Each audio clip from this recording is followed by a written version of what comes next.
Israel Hamas మధ్య కథ మళ్లీ మొదటికి రాబోతోందా?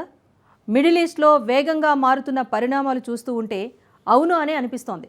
తమ పౌరులందరినీ విడుదల చేయకపోతే నరకం గేట్లు తెరుస్తామని హమాస్కు నెతన్యాహు వార్నింగ్ ఇచ్చారు.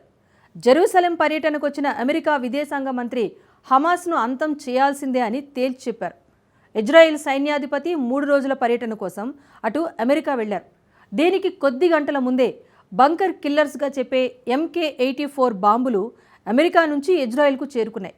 దీంతో గాజాలో జరగకూడనిదేదో జరుగుతోందన్న అనుమానాలు బలపడుతున్నాయి. ఇంతకు అంతా సవ్యంగా సాగుతుంది అనుకుంటున్న వేళ నరకం గేట్లు తెరుస్తానని నెతన్యాహు ఎందుకు హెచ్చరించారు? ఇజ్రాయెల్ సైన్యాధిపతి 3 రోజుల అమెరికా పర్యటన లక్ష్యమేంటి? What the story? అగ్రరాజ్యం నుంచి ఇజ్రాయెల్కు MK-84 బాంబ్స్.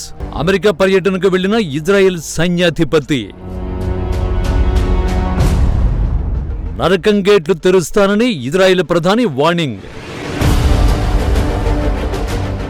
2025 జనవరి 19వ తేదీ 15 నెలల సుదీర్ఘ యుద్ధానికి బ్రేక్ పడిన రోజు అది.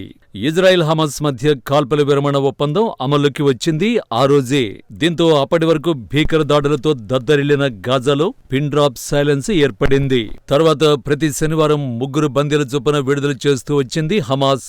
3 దశల ఒప్పందంలో తొలి దశలో 42 రోజులు తాత్కాలిక కాల్పుల విరమణ జరగాల్సి ఉంది. మొత్తం 33 మంది బందీలను హమాస్ విడుదల చేయడం, బదులుగా తమ కారాగారాల్లో ఉన్న 737 మంది పాలస్తీనా ఖైదీలను విడిచిపెట్టడం ఈ ఒప్పందం లక్ష్యం. ఈ నెల 11వ తేదీ వరకు అంతా అనుకున్నట్టే జరిగింది. కానీ ఈ నెల 15న రిలీజ్ చేయాల్సిన 3 బందీలను విడిచిపెట్టబోమని హమాస్ చేసిన ప్రకటనతో సీన్ మారింది. చివరికి ట్రంప్, నెతన్యాహుల హెచ్చరికలతో హమాస్ 3 బందీలను విడిచిపెట్టినా పరిస్థితి అదుపులోకి వచ్చినట్టు కనిపించడం లేదు. అందుకు నెతన్యాహు దూకుడే కారణం. కాల్పుల విరమణ ఒప్పందంలో భాగంగా ప్రతివారం 3 బందీల విడుదలకు అంగీకరించిన నెతన్యాహు ఇప్పుడు మొత్తం బందీలను ఒకేసారి విడుదల చేయాలని పట్టుబడుతున్నారు. బందీలుగా ఉన్న తమ పౌరుల్ని విడుదల చేయకపోతే హమాస్ను లేకుండా చేస్తామని, హమాస్ ఉగ్రవాదులకు నరకం గేట్లు తెరుస్తామని వార్నింగ్ ఇచ్చారు.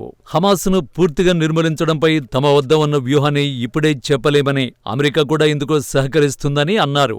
ఇజ్రాయిల్ పర్యటనకు వచ్చిన America state secretary Marco Rubio ఎదుటే ఈ వ్యాఖ్యలు చేశారు. ఇదే సమయంలో రూబియో సైతం హమాస్ను ఇలానే బెదిరించారు. హమాస్ను నిర్మూలించాల్సిందేనని సంచలన వ్యాఖ్యలు చేశారు. సైనిక లేదా ప్రభుత్వ శక్తిగా హమాస్ కొనసాగడానికి వీల్లేదని, ఆ సంస్థకు పాలన చేసే సత్తా లేదా హింసకు పాల్పడగల బలం ఉన్నంతకాలం శాంతి అసాధ్యమని, హమాస్ను నిర్మూలించడం ఒక్కటే ఆప్షన్ అంటూ సంచలన వ్యాఖ్యలు చేశారు.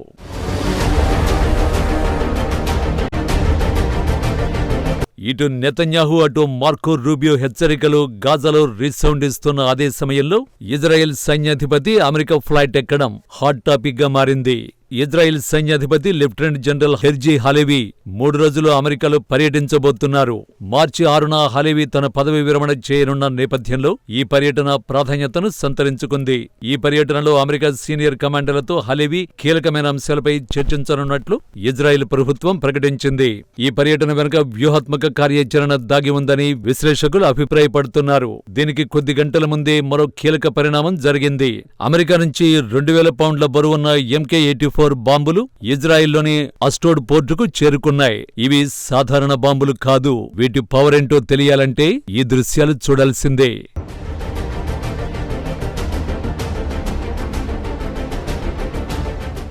MK-84 బాంబుతో దాడి చేస్తే జరిగేది ఇదే. ఎంత పెద్ద భవనమైనా నేలమట్టం కావడం ఖాయం. అంతేకాదు ఆ భవనం పునాదుల కింద దాక్కున్నవారు కూడా బయటపడే అవకాశం ఉండదు. 15 నెలల యుద్ధంలో ఈ బాంబులే కీలక పాత్ర పోషించే. ఇటు హమాస్, అటు లెబనాన్లో హిజ్బుల్లా కమాండర్లను అంతం చేయడంలో ఈ బాంబులదే కీ రోల్. వీటిని బంకర్ బస్టర్లు అని కూడా పిలుస్తారు. కానీ ఈ బాంబులను గాజాలోని జనావాసాలపై ఇజ్రాయెల్ ప్రయోగిస్తున్నట్టు ఆందోళనలు వ్యక్తం కావడం, అమెరికాపై తీవ్ర విమర్శలు వెల్లువెత్తడంతో వీటి సరఫరాపై గత బైడెన్ సర్కార్ నిషేధాన్ని విధించింది.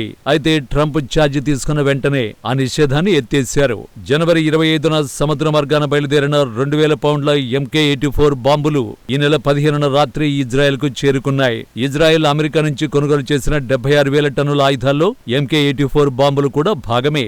ఇప్పటి వరకు అమెరికా విమానాలలో 678, సముద్ర మార్గాన 129 ఆయుధాలు సరఫరా చేసింది.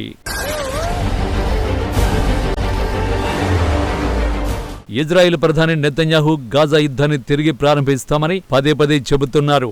అమెరికాతో కలిసి తాము ఓ స్ట్రాటజీ రచించామని దానిని రివీల్ చెయ్యమంటూనే హమాస్ కు వార్నింగ్ ఇస్తున్నారు. అమెరికా సైతం హమాస్ సంతు చూడటమే తమ లక్ష్యమని తేల్చేసింది. తాజాగా రఫాపై ఇజ్రాయెల్ జరిపిన దాడుల్లో 3 హమాస్ ప్రతినిధులు చనిపోయారు.